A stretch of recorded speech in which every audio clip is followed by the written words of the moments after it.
Hello hi നമസ്തേ നമസ്കാരം. അപ്പോൾ ഓണമൊക്കെ എത്താറായി ഇല്ലേ? കേരളത്തിൻ്റേതെന്നല്ല, ലോകത്തിൻ്റെ തന്നെ ഇപ്പോഴത്തെ അവസ്ഥ ഇതൊക്കെയാണെങ്കിലും ഓണം എന്ന് പറയുമ്പോൾ ചെറിയ തോതിലെങ്കിലും ഒരു സദ്യ ഉണ്ടാക്കിയില്ലെങ്കിൽ മലയാളിക്കതൊരു ഓണമായില്ലല്ലോ അല്ലേ?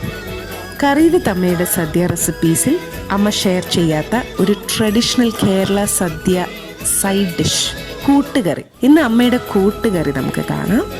സദ്യ റെസിപ്പീസിൻ്റെ പ്ലേലിസ്റ്റിൽ ക്ലിക്ക് ചെയ്ത് മറ്റ് റെസിപ്പീസും കൂടെ നിങ്ങൾ കാണണം. ചാനൽ സബ്സ്ക്രൈബ് ചെയ്യാത്തവർ ഇപ്പോൾ തന്നെ സബ്സ്ക്രൈബ് ചെയ്യുക. ഞാൻ എപ്പോഴും പറയാറുള്ളത് പോലെ തന്നെ എൻ്റെ കൂട്ടത്തിൽ തന്നെ സൈഡിൽ കാണുന്ന ബെല്ലൈക്കൺ കൂടി ക്ലിക്ക് ചെയ്യുക. വീഡിയോ ഇഷ്ടപ്പെട്ടാൽ ലൈക്കും കമൻറ്റും ഷെയറും തരാൻ മറക്കരുത്. അപ്പോൾ അമ്മയുടെ ഓണം സ്പെഷ്യലായിട്ടുള്ള വളരെ സ്വാദിഷ്ടമായിട്ടുള്ള കൂട്ടുകറി തന്നെ നമുക്ക് കണ്ടിട്ട് വരാം. നിങ്ങൾക്ക് ഇഷ്ടപ്പെടും എന്നുള്ള ഉറപ്പോടുകൂടി തന്നെ. ഇതിനായിട്ട് കറുത്ത കടല ഒരു 300 ml ഗ്ലാസ്സിൽ 1 ഗ്ലാസ്സാണ് എടുത്തിട്ടുള്ളത്. ഇത് കഴുകി വൃത്തിയാക്കി ഓവർനൈറ്റ് കുതിർത്തതിന് ശേഷം കുതിർന്ന് വന്നപ്പം ഒരു 2 ഗ്ലാസ് ഉണ്ട് കേട്ടോ. ഇതിന് വേവിക്കുന്നതിനായിട്ട് ഞാനൊരു പ്രഷർ കുക്കറിലേക്ക് ചേർക്കുകയാണ്. അതിലോട്ട് 3 ഗ്ലാസ് വെള്ളം കൂടി ചേർത്ത് കൊടുക്കാം. ഇനി അതിലേക്ക് 1 ടീസ്പൂൺ ഉപ്പും കൂടി ചേർത്ത് കൊടുക്കാം. 1/4 ടീസ്പൂൺ മഞ്ഞൾപ്പൊടിയും കൂടി ചേർക്കാം. നന്നായിട്ടൊന്ന് മിക്സാക്കിയ ശേഷം അടച്ചു വെച്ച് ഏകദേശം ഒരു 4 വിസിലെങ്കിലും വേണ്ടി വരും നല്ലവണ്ണം സോഫ്റ്റായിട്ട് ഇത് വെന്ത് കിട്ടാൻ. ഇനി നമുക്ക് വെയിറ്റ് ചെയ്യാം. നല്ല പഞ്ഞി പോലെ വെന്ത് കിട്ടിയിട്ടുണ്ട്. ഇതിനി നമുക്ക് മാറ്റി വെക്കാം. ഇനി കൂട്ടുകറിക്കായിട്ടുള്ള അരപ്പ് തയ്യാറാക്കാനായിട്ട് മിക്സിയുടെ ഡ്രൈ ജാറിലേക്ക് ഒരു 3 ടേബിൾ സ്പൂൺ തേങ്ങ ചിരകിയത് ചേർത്ത് കൊടുക്കാം. അതിലോട്ട് ഒരു 5 വറ്റൽമുളക് കൂടി എരിവിനായിട്ട് ചേർത്ത് കൊടുക്കാം. ഞെട്ടൊക്കെ മാറ്റി മുറിച്ച് ഇട്ട് കൊടുക്കാം. കൂട്ടുകറിയൊക്കെ തയ്യാറാക്കുമ്പം മുളക് പൊടിയിൽ നല്ലത് ഇതുപോലെ വറ്റൽമുളക് ചേർത്ത് തന്നെ അരയ്ക്കുന്നതാണ്. അതിനാണ് സ്വാദും കേട്ടോ. അതുപോലെ പച്ചമുളകിലും നല്ലത് ഉണക്കമുളക് അരയ്ക്കുന്നത് തന്നെയാണ്. നിങ്ങൾ ഇതുപോലെ ഒന്ന് ട്രൈ ചെയ്ത് നോക്കുമ്പോൾ നിങ്ങൾക്ക് മനസ്സിലാകുക സ്വാദിലുള്ള വ്യത്യാസം. കൂടാതെ അതിലോട്ട് 1 ടീസ്പൂൺ ജീരകത്തിൻ്റെ പൊടിയാണ്, അതും കൂടി ചേർത്ത് കൊടുക്കാം. മുഴുവൻ ജീരകമാണെങ്കിലും കുഴപ്പമില്ല, അങ്ങനെ ചേർക്കാം. ജീരകം ഒന്നും കൂടുതൽ ആവശ്യമില്ല, എല്ലാം വളരെ മിതമായിട്ട് ചേർക്കണം കേട്ടോ. ഇതിപ്പോൾ നല്ല തരിതരിപ്പായിട്ട് തന്നെ അരച്ചെടുത്തിട്ടുണ്ട്. അത്ര ഫൈനായിട്ടല്ല ഇത് അരയ്ക്കേണ്ടത് കേട്ടോ. അരപ്പിലേക്കുള്ള തേങ്ങ ഒട്ടും തന്നെ കൂടിപ്പോകണ്ട. ഇത്രയും ഒരു അളവിലുള്ള കഷ്ണത്തിന് ഈ ഒരു 3 ടേബിൾ സ്പൂൺ തേങ്ങ മതിയാകും. അവസാനം നമ്മൾ തേങ്ങ കൂടുതൽ വറുത്തിടുകയാണ് ചെയ്യേണ്ടത്, അപ്പോഴാണ് കൂട്ടുകറിയുടെ ടേസ്റ്റ് കൂടുന്നത്. ഇനി കൽച്ചട്ടി ഉണ്ടെങ്കിൽ അതാണ് ഏറ്റവും നല്ലത്. എൻ്റെ കയ്യിലിരിക്കുന്ന കൽച്ചട്ടി കുറച്ച് ചെറുതാണ്, അതുകൊണ്ട് ഞാൻ ഇതുപോലെ ഒരു പാൻ ഞാൻ സ്റ്റൗവിൽ വെച്ചിട്ടുണ്ട്. അതിലോട്ട് ഒരു മീഡിയം പീസ് നല്ല വേവുന്ന ചേന നോക്കിയെടുക്കണം. ഇതുപോലെ കഷ്ണങ്ങളാക്കി ചേർത്ത് കൊടുക്കാം. ചേനയ്ക്ക് കൂടുതൽ വേവുള്ളത് കൊണ്ടാണ് ആദ്യം ചേർക്കുന്നത് കേട്ടോ. ഇനി ഒരു 2 നേന്ത്രക്കായ ഏത്തക്ക, അത് തൊലി കളഞ്ഞ് ഇതുപോലെ കഷ്ണങ്ങളാക്കിയത്, അതരിഞ്ഞ് വെള്ളത്തിൽ മഞ്ഞൾപ്പൊടി ഉപ്പും കൂടി ചേർത്ത് ഇട്ട് വെച്ചിരുന്നതാണ്. വെള്ളമൊക്കെ മാറ്റിയ ശേഷം നമുക്ക് പാനിലേക്ക് ചേർത്ത് കൊടുക്കാം. ചേനയുടെ അളവിലേക്കാട്ടിൽ കുറച്ചും കൂടി കുറഞ്ഞിരിക്കണം കായയുടെ അളവ് കേട്ടോ. കൂടാതെ ഒരു കഷ്ണം മത്തങ്ങ, അത് നല്ലവണ്ണം കഴുകി അരിഞ്ഞ് എടുത്തിട്ടുള്ളതാണ്. മത്തങ്ങയുടെ അളവും ഇതുപോലെ കായയുടെ അളവിനെക്കാട്ടിൽ കുറച്ച് മതിയാകും. അതുകൂടി ചേർത്ത് കൊടുക്കാം. അപ്പം നമുക്ക് കൂടുതൽ വേണ്ടത് ചേനയാണ്, അതിലും കുറച്ച് കുറവായിരിക്കണം കായയുടെ അളവ്.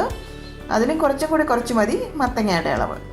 ആയിരിക്കണം കൂട്ടുകറിയുടെ കഷ്ണങ്ങളുടെ ഒരു അളവ്. കണ്ടില്ലേ? ഇതൊക്കെ തയ്യാറാക്കുമ്പോൾ നമ്മൾ മത്തങ്ങയുടെ തൊലിയോടുകൂടി വേണം അരിഞ്ഞെടുക്കാൻ. തൊലിയൊന്നും കളയേണ്ട ആവശ്യമില്ല. അതിലേക്ക് 1.5 ഗ്ലാസ് വെള്ളം കൂടി ചേർത്ത് കൊടുക്കാം, കഷ്ണം വേവാനായിട്ടുള്ളത്. ഇനി അതിലോട്ട് 1/2 ടീസ്പൂൺ മഞ്ഞൾപ്പൊടിയും കൂടി ചേർക്കാം. കൂടാതെ 1 ടേബിൾ സ്പൂൺ കുരുമുളക് ഇതുപോലെ തന്നെ തരിതരിപ്പായിട്ട് ക്രഷ് ചെയ്തെടുത്തിട്ടുള്ളതാണ്. ഫൈനായിട്ടുള്ള പൊടിയല്ല കൂട്ടുകറിയിൽ ചേർക്കേണ്ടത്, അതും കൂടി ചേർക്കാം. കുരുമുളകിൻ്റെ ഒരു ടേസ്റ്റാണ് കൂട്ടുകറിയിൽ നമുക്ക് കൂടി നിൽക്കേണ്ടത്. എല്ലാം കൂടി ഒന്ന് മിക്സാക്കി എടുക്കാം. ഇതിനി ഒന്ന് അടച്ചു വെച്ച് ഒരു പകുതി വേവാകുന്നിടം വരെ നമുക്ക് വെയിറ്റ് ചെയ്യാം.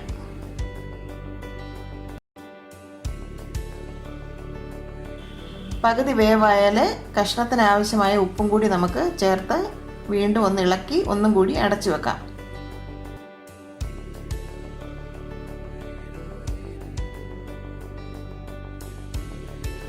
ഇനി നമുക്കൊന്ന് തുറന്ന് നോക്കാം.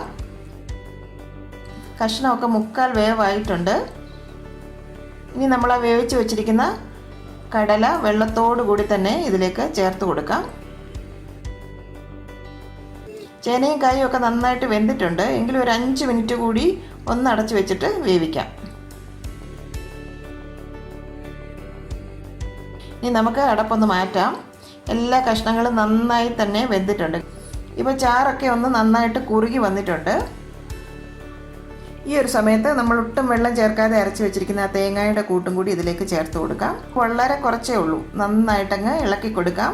സദ്യയിലെ കൂട്ടുകറി എന്നൊക്കെ പറഞ്ഞാൽ നല്ല കട്ടിക്കാണ് ഇരിക്കുന്നത്, ഒന്നങ്ങ് ഡ്രൈ ആയിട്ടാണ് ഇരിക്കുന്നത്.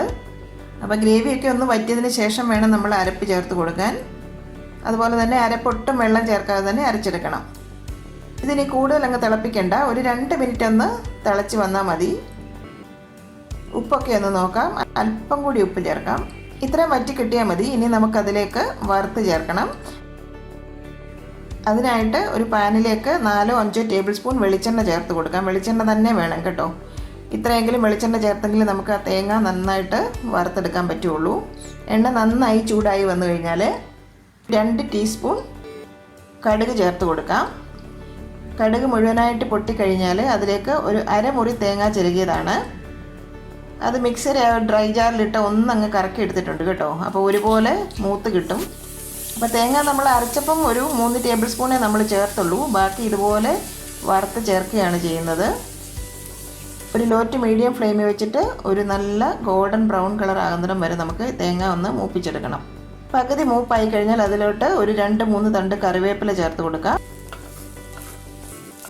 ഒരു 2 വറ്റൽമുളക് കൂടി ചേർത്ത് കൊടുക്കാം. തേങ്ങയിൽ ആദ്യം തന്നെ ഈ കറിവേപ്പിലയും വറ്റൽമുളകും ഒക്കെ ചേർത്താൽ അത് പെട്ടെന്ന് കരിഞ്ഞു പോകും. കറിവേപ്പിലയൊക്കെ നല്ല ഫ്രഷായിട്ട് കിടപ്പുണ്ട്, കണ്ടില്ലേ? കളറൊക്കെ ഒന്ന് മാറി വന്നിട്ടുണ്ട്. ഒന്നും കൂടി ഒന്ന് മൂത്ത് വരണം. ഇതിപ്പോൾ പാകത്തിന് മൂപ്പായിട്ടുണ്ട്. ഈ സമയത്ത് ഒരു 4 ടീസ്പൂൺ ശർക്കര ചീകിയത് കൂടി ഞാൻ ചേർത്ത് കൊടുക്കുന്നുണ്ട്. കൂട്ടുകറി എന്ന് പറയുമ്പോൾ ഒരു ചെറിയ മധുരം വേണം. ശർക്കരയും കൂടെ ചേർത്ത് കഴിഞ്ഞാൽ ആ ശർക്കര ഒന്ന് ഉരുകി വരണം. ഒന്നങ്ങ് ഇളക്കി കൊടുക്കാം. ശർക്കരയും കൂടി അങ്ങ് ഉരുകി വന്നു കഴിഞ്ഞാൽ നമ്മളിത് ചൂടോട് കൂടി തന്നെ നമ്മുടെ ആ കൂട്ടുകറിയുടെ പുറത്തേക്ക് അങ്ങ് ചേർത്ത് കൊടുക്കണം.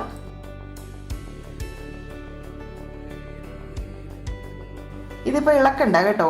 ഇപ്പം നമ്മൾ 15 മിനിറ്റ് ഇതുപോലെ തന്നെ അങ്ങ് അടച്ചു വെക്കണം. അപ്പം നമ്മൾ ആ വറുത്ത് ചേർത്തിരിക്കുന്ന ആ തേങ്ങയുടെ ഫ്ലേവറും ഒക്കെ അതിലേക്ക് നന്നായിട്ട് ഇറങ്ങി ചെല്ലും. അതിനുശേഷം ഇത് നന്നായിട്ട് ഇളക്കിയതിന് ശേഷം നമുക്കിത് വിളമ്പിയെടുക്കാം. ഈ ഒരു കൂട്ടുകറി കേരളത്തിൽ പല സ്ഥലങ്ങളിലും ചെറിയ ചെറിയ വ്യത്യാസം കാണും തയ്യാറാക്കുന്നതിൽ. ഞാൻ എപ്പോഴും പറയാറുണ്ട്, കറി വിത്ത് അമ്മയിലെ സദ്യ റെസിപ്പീസ് എല്ലാം മധ്യ തിരുവിതാംകൂർ സ്റ്റൈലിലാണ് തയ്യാറാക്കുന്നത്. ഓതൻറ്റിക്കായിട്ട് ഞങ്ങളുടെ വീട്ടിലൊക്കെ ചെയ്തു വന്നിരുന്ന അതേ ഒരു റെസിപ്പിയാണ് ഞാൻ കാണിക്കുന്നത്. എന്തായാലും ഈ ഒരു കൂട്ടുകറി ഈ ഒരു രീതിയിൽ നിങ്ങളൊന്ന് തയ്യാറാക്കി നോക്കണം. വളരെ സ്വാദിഷ്ടമായ ഒരു കൂട്ടുകറിയാണിത് കേട്ടോ. അപ്പം നിങ്ങളിത് തീർച്ചയായിട്ടും വീട്ടിലൊന്ന് ഉണ്ടാക്കി നോക്കി ഇതിൻ്റെ സ്വാദ് നിങ്ങളും ഒന്ന് അറിയണം. അതിനുശേഷം മറക്കാതെ തന്നെ ഫീഡ്ബാക്കൊക്കെ കമൻറ്റ് ബോക്സിൽ കൂടി ഞങ്ങളെ അറിയിക്കുകയും വേണം.